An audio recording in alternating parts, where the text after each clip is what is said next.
Good afternoon. Good afternoon. This is Point of View with Miss Shirley Polk. I am so happy that you're here with me today. Dear God, as I sit before you to speak, I pray to you that my soul you will keep. And if I should die before I finish, I pray to you, dear God, in the name of Jesus, that any outstanding sins will be forgiven. Amen. I hope this is a great day for you. This is the 24th of June in the year 2025.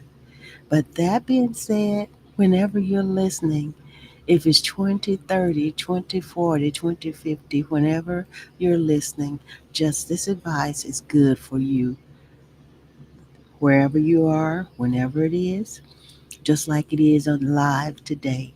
And I am so grateful to be able to come and bring it to you. Thank you, thank you, thank you for being here.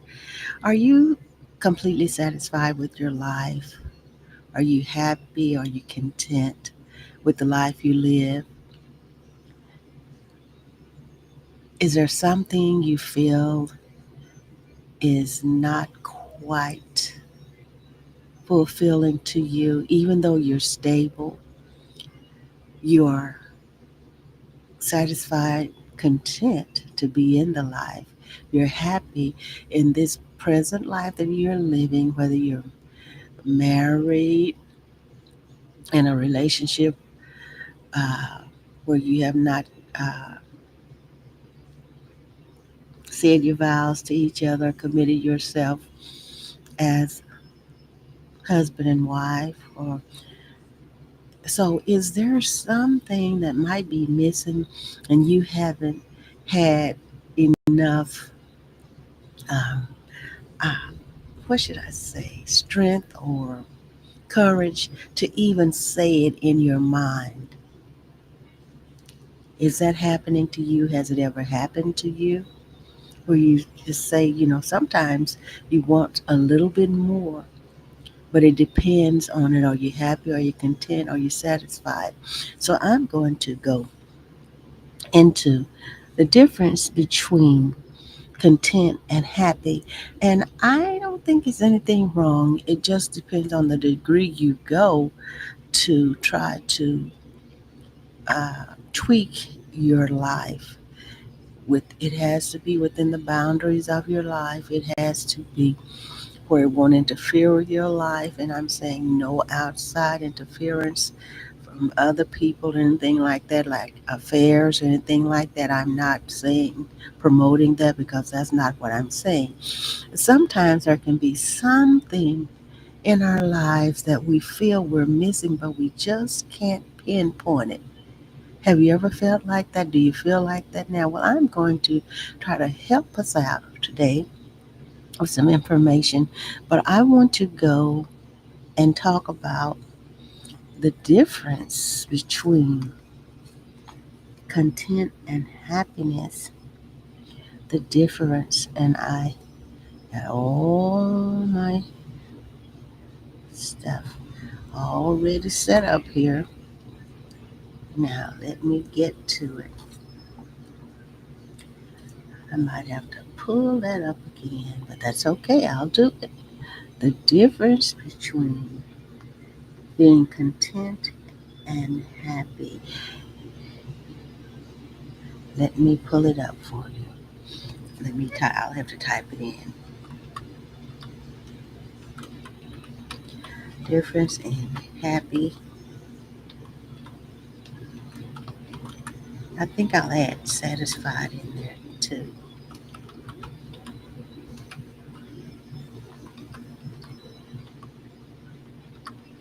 And let's see about that. Because I thought about this and I said, wow, that sounds good. Thank you, Lord. Okay, the difference between happy, content, and satisfied. Happy means feeling joyful and fulfilled. Content is happy but still working or improving. Satisfied is happy and finished, having achieved goals. And I want to read just a little bit more about that here. A little bit more about it. And then I'm going to ask you a question. Would you rather be happy or content? Which would you rather? So I'm asking you that question now. So I want to go over that again. Okay. And this is, of course, Bing.com. The difference between happy, content, and satisfied. Okay. Satisfied, happy, and finished. You've taken a, here we go. Oh, yeah. Yeah. Here we go. I'm going to get off into this.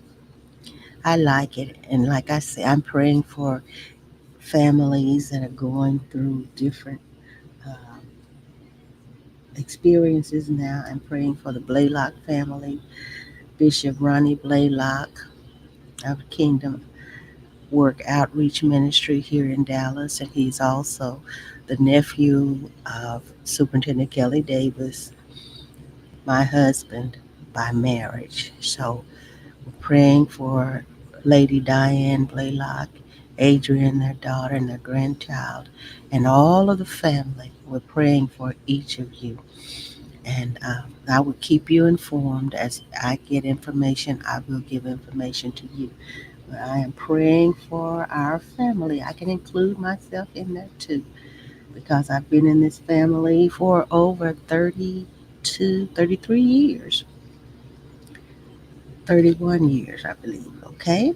Now, and everybody, the sick, the sad, lonely, I'm praying for you too. I'm praying for you too. Content versus satisfied. Content versus satisfied. They're synonyms, but we reflect the difference in the different meanings in this, in the posture, in our posture. Oh, my mouse is acting up on me, and I changed the mouse pads. The battery is up in the mouse. So I'm just explaining to you why I'm going slow, this moving around today. Because something's going on here that I don't like, but I am going to continue with it. Okay. And also, while I'm talking, I want to remind you that on the 26th, which is day after tomorrow, which is Thursday, June 26, 2025, Greater Gospel Temples anniversary celebration will be live at beginning at 7 p.m. right here on the World Wide Web. Will be YouTube, LinkedIn, Facebook, and then there'll be Africa TV. I'll upload to that and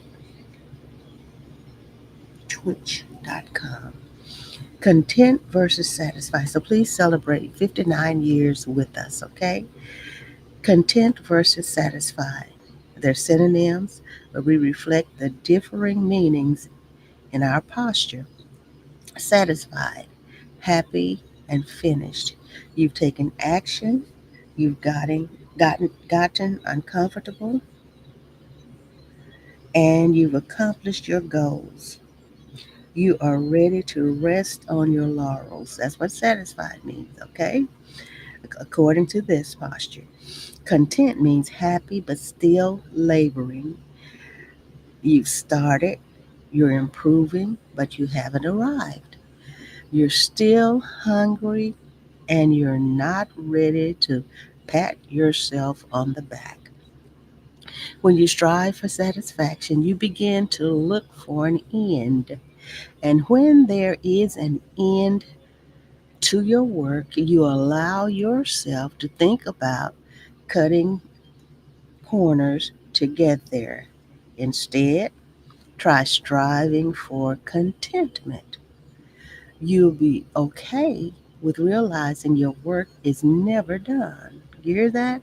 It put it all in here together, didn't it? That realization will give you the energy to put out your best work day after day. That is wonderful. This is Mike McCann, which is McCann. Okay, this is what he said. So, thank you so much, Mike, for that contribution. Now we will go to our other part here,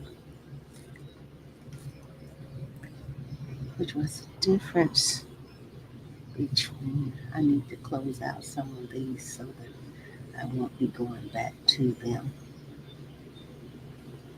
So, if you're not quite satisfied, if you need to tweak your relationship, your whatever it is you feel like you're missing something in, but you don't want to upset it, upset the stability, upset your lifestyle. These are some ways that should be able to help you. Okay, should be able to help you. And I have 15 life tweaks that will make you a whole lot happier. And this other in psychology today,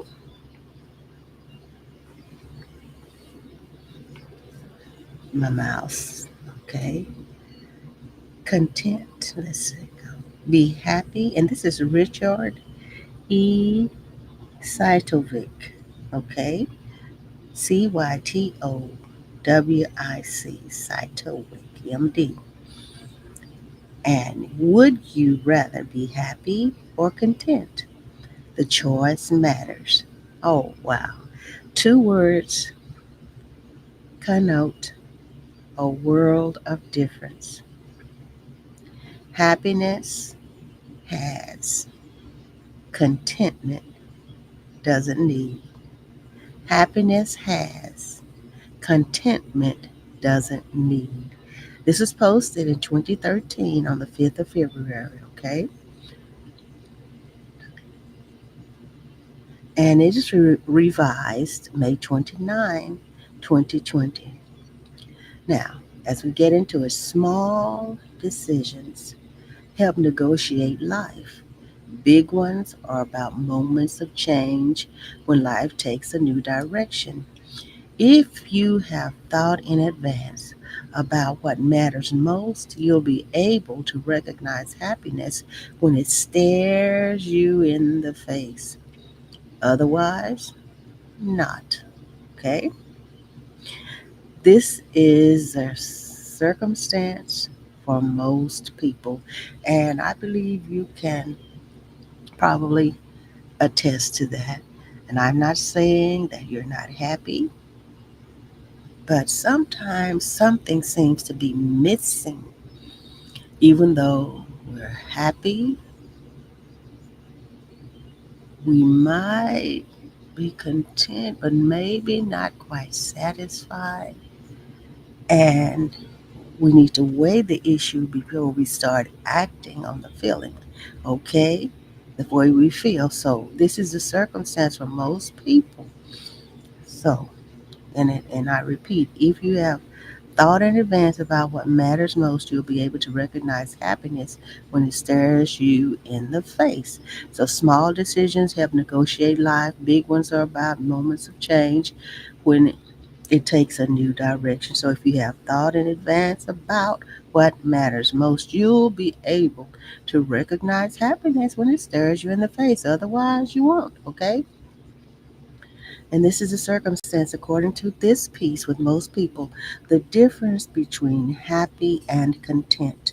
And the author goes on to say, let me tell you how I learned the difference between happiness and contentment.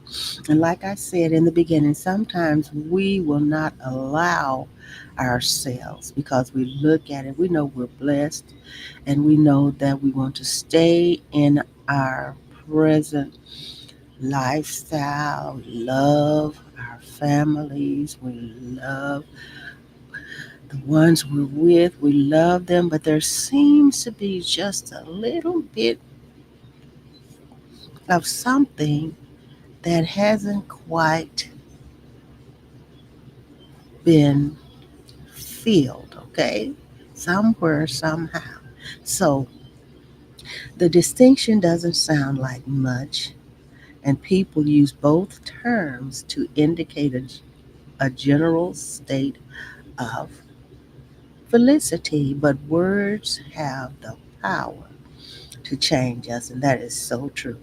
But words have the power to change us, and there is a world of difference between the two. That's happy and content. There is a world of difference between the two, and I concur. Okay? Content is the word, he says, that changed him. He said, when I speak of moments of change, I mean those knife edge situations in which one crosses over from the familiar to a new state of being, moments from which there can be no turning back. Some moments of change are physical ones. First,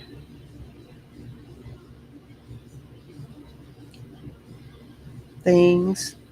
And there are classic examples of things here that he names and profound examples that they are, but the majority of thresholds are psychological. So there are some physical changes that do come, that you do experience. But he also says, but the majority of thresholds are psychological, moments of alteration when perspective suddenly shifts. And this is psychology today, okay? The Fallible Mind. Go there, you'll find this, and you can read it for yourself. A new point of view sweeps away the familiar way of looking at things. Once seen with fresh eyes, a new perspective cannot be undone. Have you ever taken a trip or have you ever been to a seminar, to a workshop, to a conference, and you've seen different perspectives of what you're used to, different things, and you say, okay, well, that is very interesting. And they're positive to you, and you come back home and you initiate those. It might take a little step at a time. Have you ever been somewhere and said, oh, I could do that a little different, or I could add that to my life, and that will help enhance my life? So, how to change one's perspective. The groundwork, he says, for his moment of change began with a book he said I read 30 years ago, written by a 73-year-old widow. And the widow is Irma J. Fisk. The book, The Peacocks of Baboquivari, tells how this woman had volunteered to spend a winter season all alone counting migratory birds on a remote mountaintop in Arizona. So the book is Peacocks of Baboquivari. Okay, that's Baboquivari. For decades, she'd been happily married, but never had she been independent. See there's a difference right there. You could be happily married, but you never had your independence, okay? So, but never had been independent.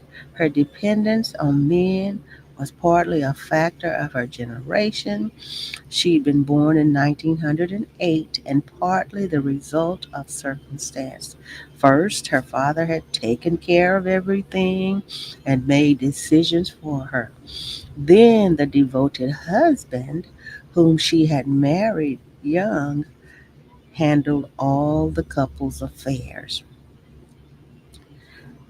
Too dependent on others, and that is a lesson I've already I I have been probably dependent.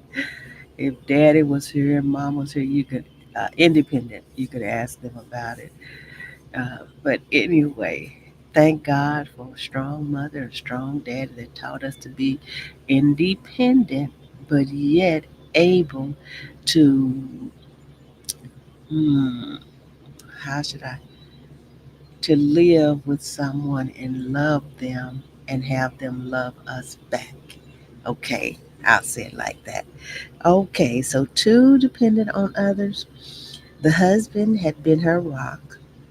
With his untimely death, she'd been cleaved physically, mentally, emotionally, spiritually, leaving her bereft in profoundly fundamental ways. Yet, here she was now alone on the sparse granite bluff of Babel Cuvery Peak. And I don't know whether it's Cuvari or Cuvery. And my Texas accent and my Texas, what is it, pronunciation sometimes might be different from other people's, but Babel Quivery or Babel Quivari, whichever one it is, okay?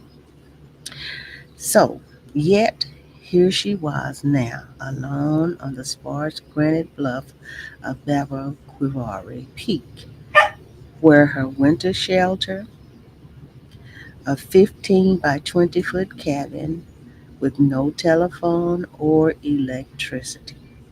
The winter turned out to be the coldest on record, and the access road to her cabin washed away. Few of us would find themselves especially happy in similar circumstances. And yet, the book, which reads like a journal of her time on the mountain, contains not one note of fear or self pity. It is a story of one woman overcoming loneliness, of moving from lamentation to discovering in ornithology an activity that gave her meaning again.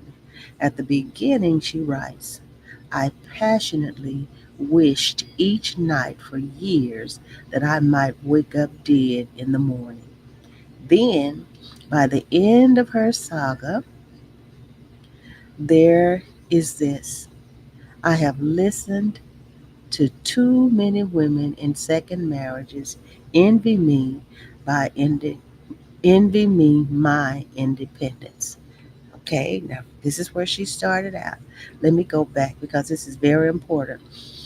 So at the beginning of her book, she writes, I passionately wished each night for years that I might wake up dead in the morning.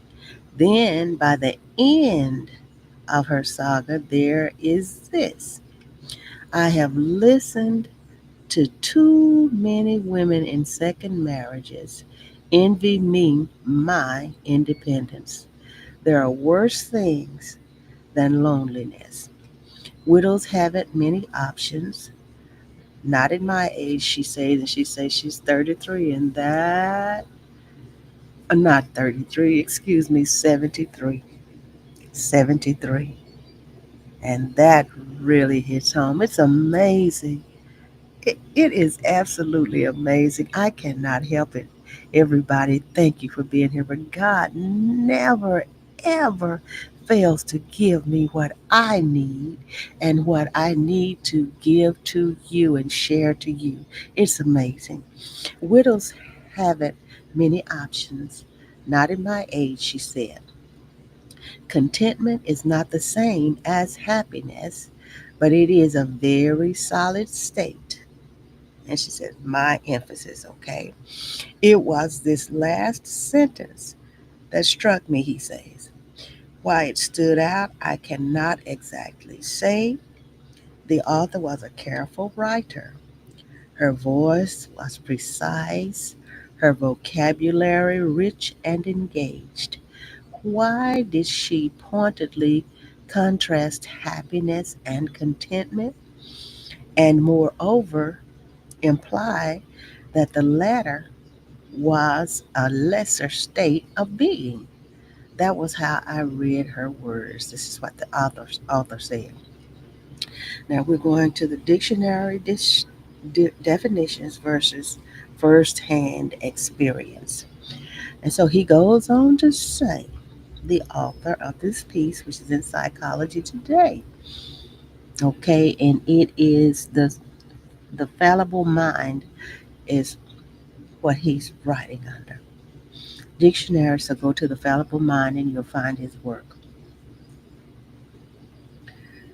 Dictionary definitions versus first-hand experience. He said, I reached for my Oxford English Dictionary, the micro edition, whose two heavy volumes come with a magnifying glass. He said, leafing through its pages, here is what I found.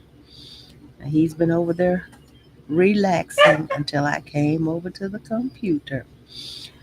Here we go. Happiness, good fortune or luck in life or in a particular affair, success, prosperity, the state of pleasurable content of mind which results from success or the attainment of what is considered good.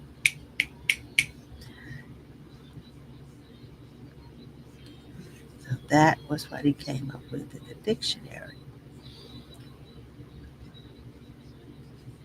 So far, nothing unexpected in the Oxford description, although it impressed me the most that most people, if they had clothes, food, and a roof over their head, were happy by definition. The dictionary seemed to be saying that happiness was largely the passive result of attainment. One acquired goods or status, and the acquisitions in turn bestowed happiness. Thought about this way, as the attainment of what is considered good, he said, I was surprised at how little one needed to strive or do in order to count as happiness. Personally, he said, I had more than enough creature comforts and nothing to complain about. I was dictionary happy. But why, then, did I feel let down? Nonetheless, that something was missing despite the evident happiness that the authority of the Oxford English Dictionary said I had. The answer came in the other definition, contentment, having one's desire bound by what one has, though that may be less than one could have. Lord God, this mouse wished. So I have to start again. My mouse is slow and fresh is fussing. Okay, contentment, having one's desire bound by what one has, though that may be less than one could have wished. not disturbed by the desire of anything more or of anything different, satisfied so as not to repine. So with the thud,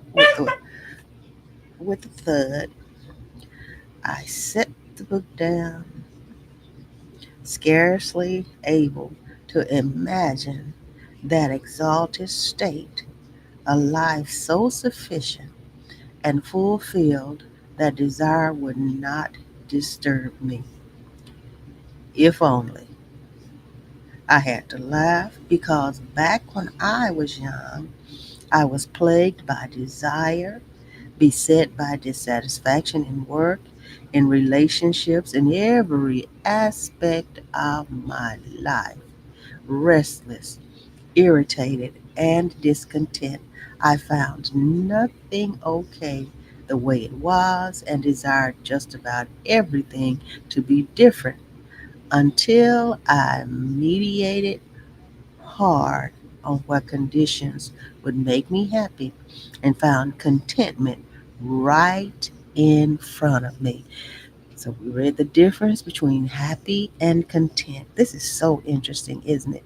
So is there something, are you afraid to realize that there's something more that you want, even though you are content where you are, but there's something that's missing, something that is missing. And he has finished this. Wow. Now, Richard E. Cytowick, MD, MFA, professor of neurology at George Washington University, is known for returning synesthesia to mainstream science. Okay. Wednesday is Indigo Blue with David Eagleman won the Montaigne Medal. All right, so that was good. Thank you so much, George, for that. I appreciate it. That's a great uh, addition to what I'm talking about today. So, 15 easy ways to tweak your life and make you a whole lot happier. Make you a whole lot happier. And this is February the 6th, 2025. And just think that other was February, I think, 5th, 2013. And then it was looked at again and revamped for in 2020. So let's go right ahead with this. So it's not a sin. You won't be sinning when it comes to, I think I just lost my, I just went to another page. Let me get down here and get it. 15 ways. Oh my. I'm not complaining. I'm just letting you know why I'm moving slow. Because this mouse of mine. Okay, now we're going to your tango. 15 easy life tweaks that will make you a whole lot happier. February 6th, 2025.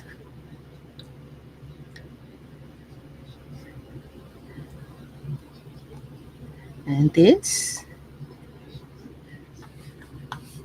is why I am working today with this mouse. I am working with this mouse today because it is giving me some problems, but I'm happy to give you this information.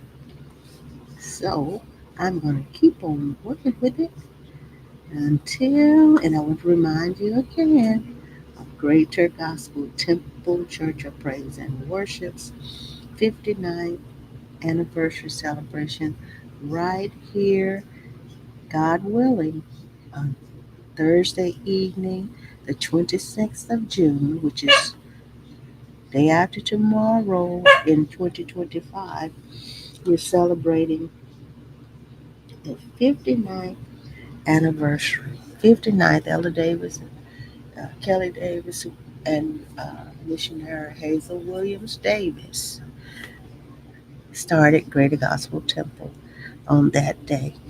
So you will hear the story of Greater Gospel Temple, formerly Church of God in Christ, on that day. And we will have guests, okay? We'll have guests. I am so happy to present this. This is the author here is Brenda Della Casa. Brenda Della Casa. 15 easy tweaks that will make you a whole lot happier. So if you will give me just a few seconds, I'm going to try try to make my critter content here. So if you just give me a few seconds, okay? God willing, I will be right back to you. But I will be right back to you.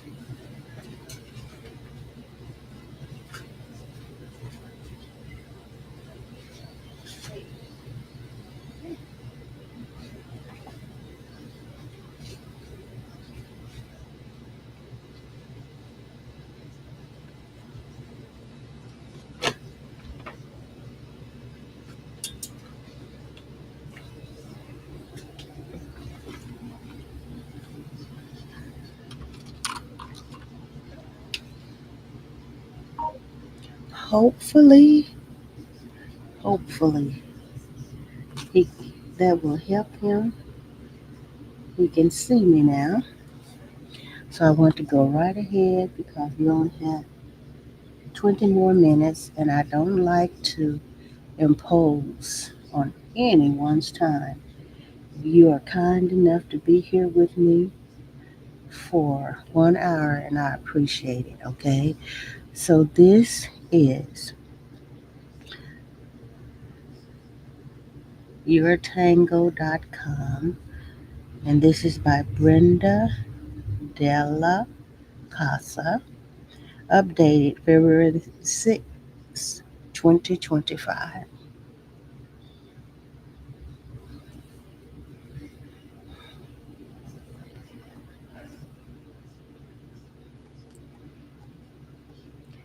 And 15 easy life tweaks that will make you a whole lot happier.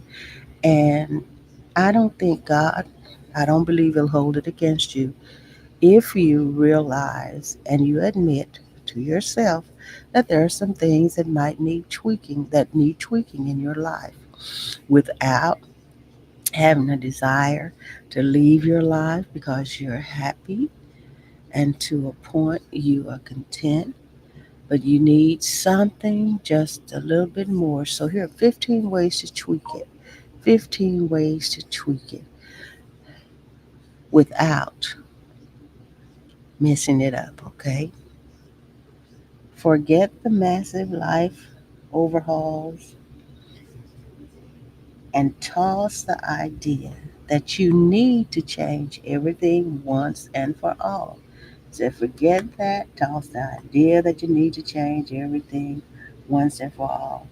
Because many times everything does not need to be changed. Just need to tweak some things, okay?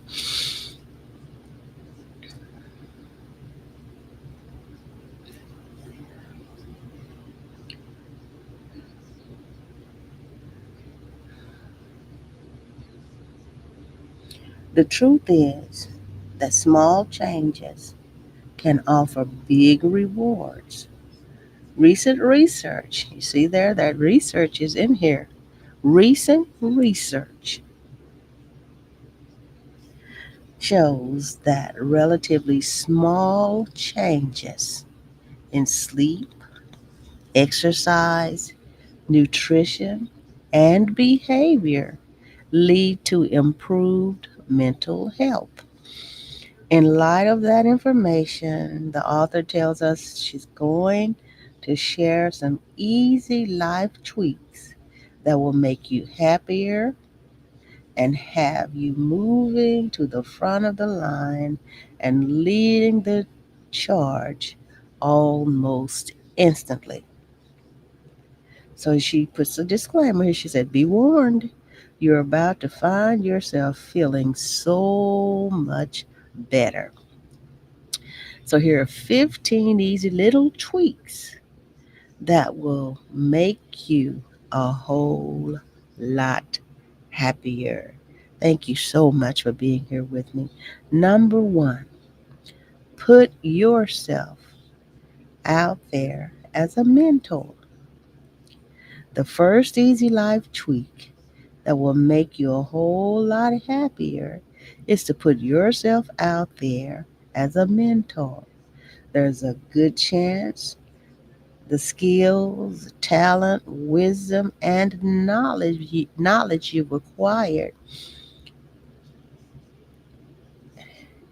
and take for granted are exactly what a young college graduate is looking to learn more about. So the first one, find and make yourself useful. Well, you might not have even thought about that before. Put yourself out there as a mentor. That's number one. Number two, toss out 3 items every single week. Now, that is what I need to do, and hey, I'm doing it. Okay. Another easy little tweak that will make you a whole lot happier is tossing out 3 items you no longer use every week. If the whole decluttering trend sounds great in theory, but gives you anxiety in practice, breaking it down into small but frequent increments like this can make the process much easier. In a year, you will have tossed or donated 156 items that were taking up space, best utilized for something new or nothing at all. As Diane Roberts Stoller, ED.D, shared, decluttering increases self worth, creates healthy habits, and boosts productivity. A clean and tidy home can also improve sleep, boost mood, and promote relaxation. I concur. Number three, drink a glass of water as soon as you wake up. This is very interesting.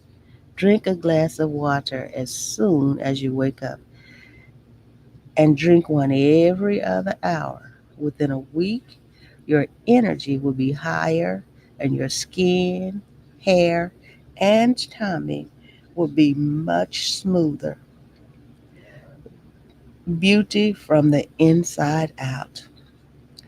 The, the generally accepted rule is that we should all be drinking 8 cups of water each day.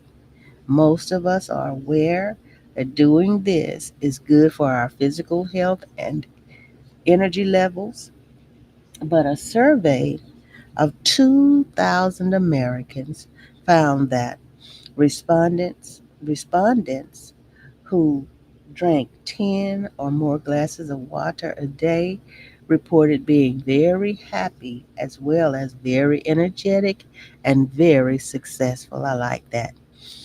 We're getting there, aren't we? Number four, Leave work at work. And this is so important. Leave work at work. Okay? These 15 tweaks that can make you happier. All right? An easy little tweak that will make you a lot happier, and it says a whole lot happier, is leaving work at work. If you have an issue with leaving your mind at the office, try writing down your undone tasks at the end of the day and then add a line where you can note how you will complete them tomorrow. Studies have shown that adding that extra information enhances your work/life balance and can even help make your working hours feel easier. Oh my goodness, that is so good. Number five, crawl into and out of bed 20 minutes earlier.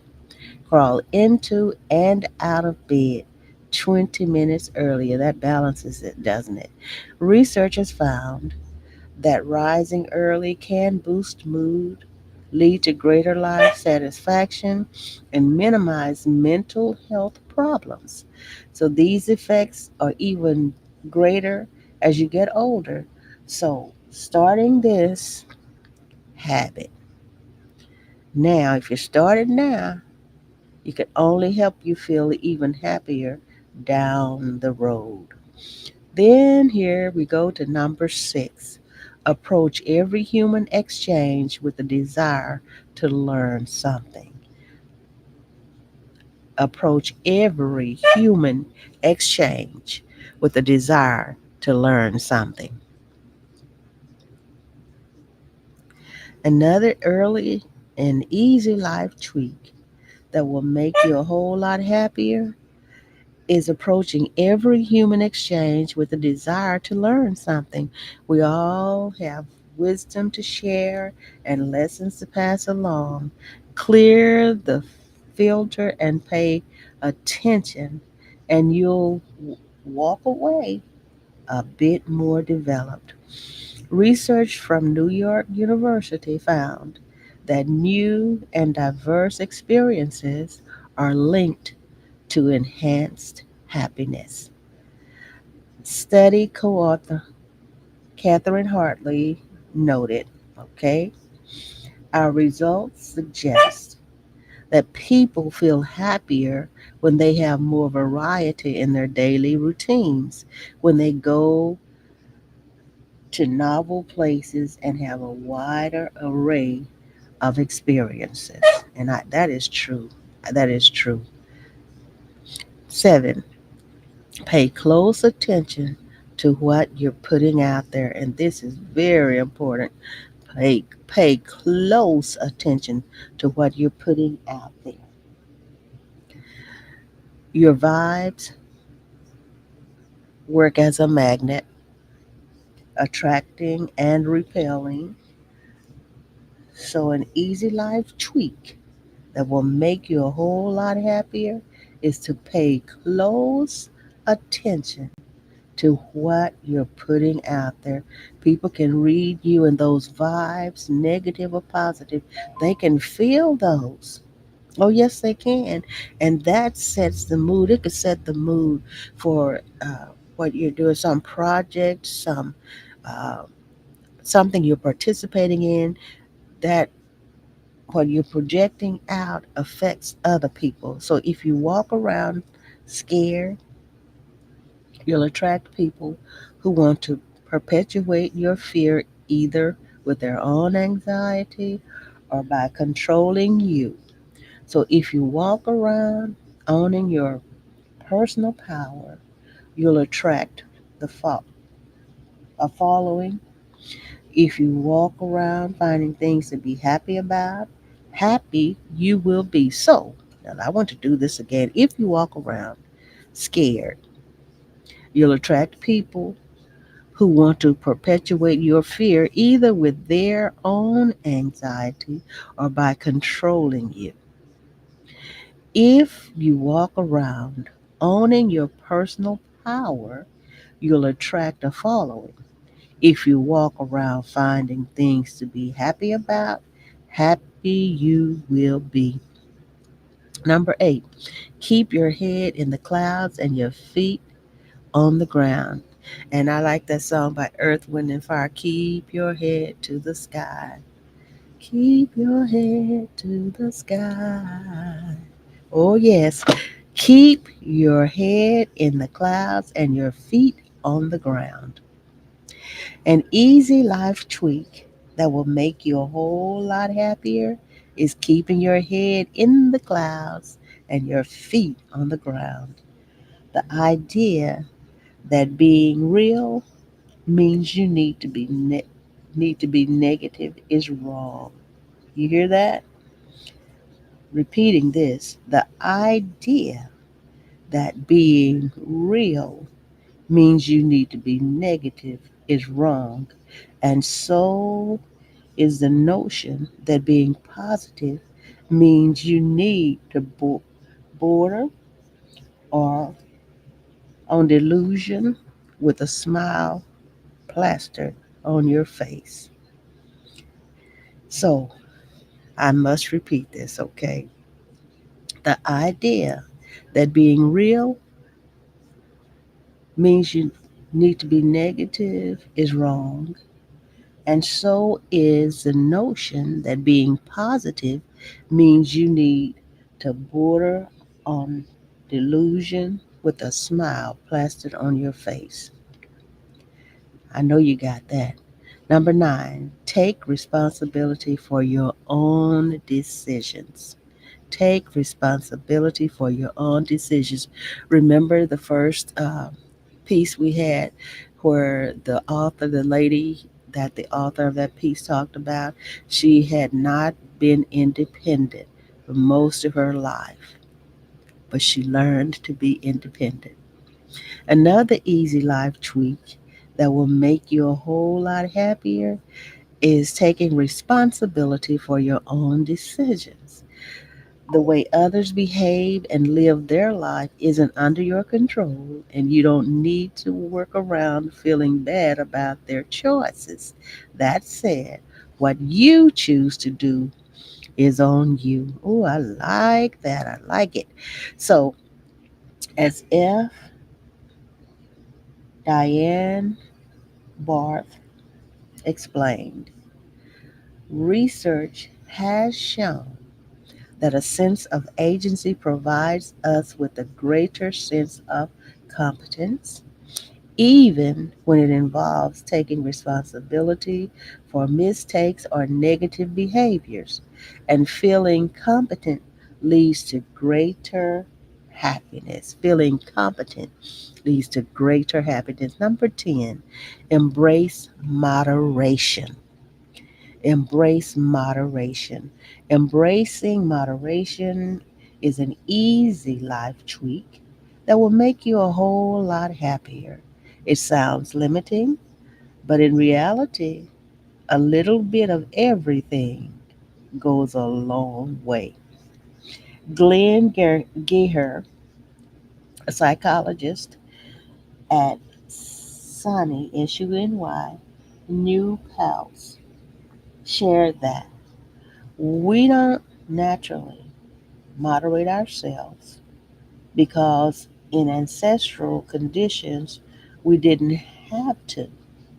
However, multiple studies on a wide variety of topics have shown that people who take a moderate approach tend to be happier and more successful than those who go to either positive or negative extremes. Number 11, focus on great decision making. Focus on great decision making. If you want to be a whole lot happier, an easy life tweak to try is to focus on great decision making. When you're making choices, Think beyond the moment. When you're making choices, think beyond the moment. Think about your greatest goals and how each decision will either bring you closer to them or push them further away. Doing this may seem like it takes a few extra seconds, but it will save you huge amounts of time and even more heartache in the end. 12. Stop forcing things. Stop forcing things. An easy life tweak that will make you a whole lot happier is to stop forcing things. Pushing things usually does more damage than just letting them be. Learn to surrender. If you try to force things to happen, there's a good chance it will feel contrived and unnatural, said writer and photographer Michael Hedrick. It may even backfire on you. Number 13, don't count rejection. Don't count rejection. Another easy life tweak that will make you a whole lot happier is not counting rejection. If someone walks away, don't take it as a sign you need to follow them because humans are wired to want to be accepted by others. For the sake of safety, rejection can lead to hurt feelings, jealousy, loneliness, shame, guilt, social anxiety, and embarrassment. There will be enough times in life when this experience is unavoidable. Don't set yourself up to go there any more frequently than you have to.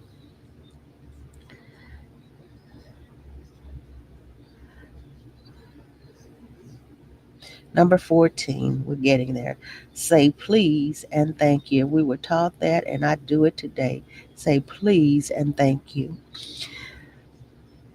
Being sure to say please and thank you is another easy life tweak that will make you a whole lot happier.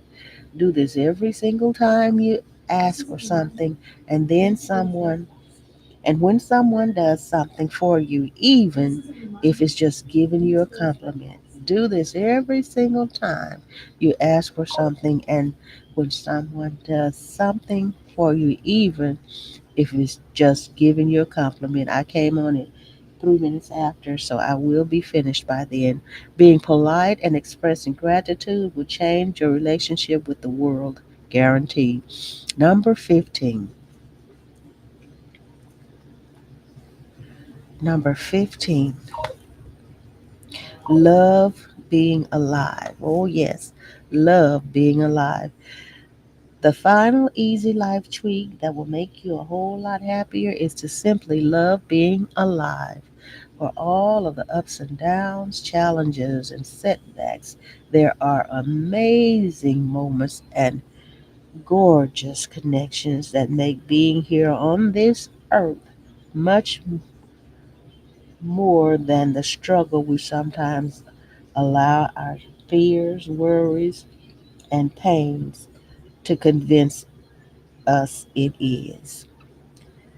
As Joshua Brown and Joel Wong wrote for the Greater Good magazine, not only have many studies over the past decade have found that people who consciously count their blessings tend to be happier and less depressed. But their own study found that gratitude writing can be beneficial not just for healthy, well adjusted individuals, but also for those who struggle with mental health concerns. Finding a way to be grateful for and love the life you live, even with all of its shortcomings, will go a long way toward making you a whole lot happier. Thank you so much for being here with me. I want to read this As Joshua Brown and Joel Wong, I'm repeating this, wrote for Greater Good magazine, not only have many studies over the past decade have found that people who consciously count their blessings tend to be happier and less depressed, but their own study found that gratitude writing can be beneficial. Gratitude writing, okay, can be beneficial not just for healthy, well adjusted individuals, but also for those who struggle with mental health concerns. Thank you so much. You can reach me at 469-629-9543. Thank you so much for being here. I love you so much. Enjoy the remainder of your day, night, evening, afternoon, morning, midday, whichever it is. Enjoy.